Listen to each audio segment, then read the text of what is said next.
Between January and September 2025, there have been more than 946,000 job cuts announced, with roughly 300,000 from the government sector. That's the highest since 2020, and it's a 55% increase from what we saw last year through the same time period.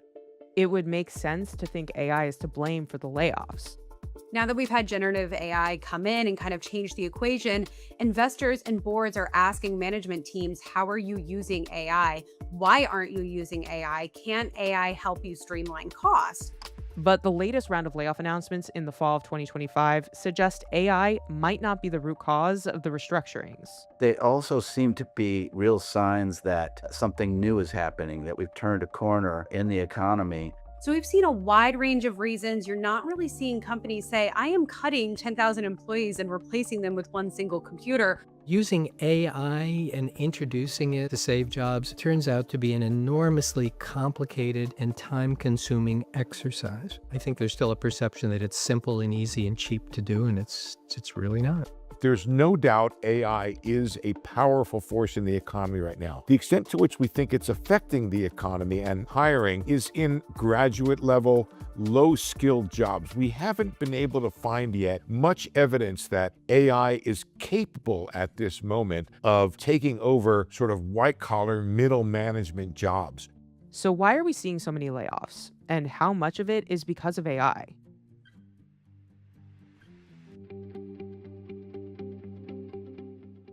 Wall Street has been hyping generative AI innovation for several years now, which is putting pressure on executives to make it a part of their business model.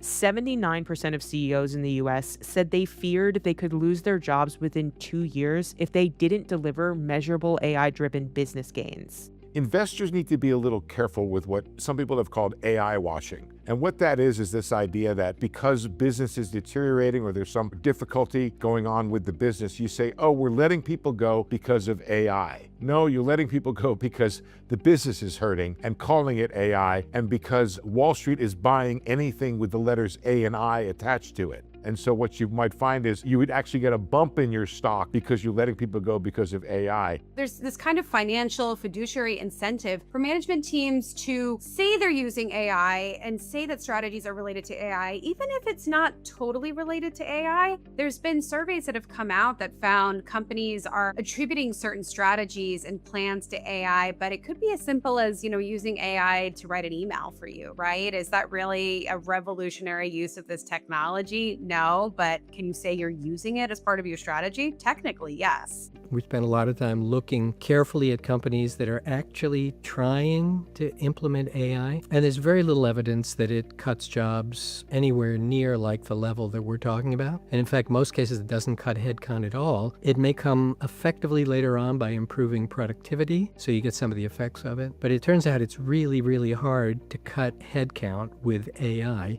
Even Meta's decision to cut 600 workers in October 2025, they cut those workers from their AI unit. And that's because the AI unit had gotten bloated. They'd hired too many people. And especially at these tech firms where the idea of integrating new technology, innovating and disrupting, you cannot have 10 people you have to go to make a decision if you want to be a disruptor and an innovator.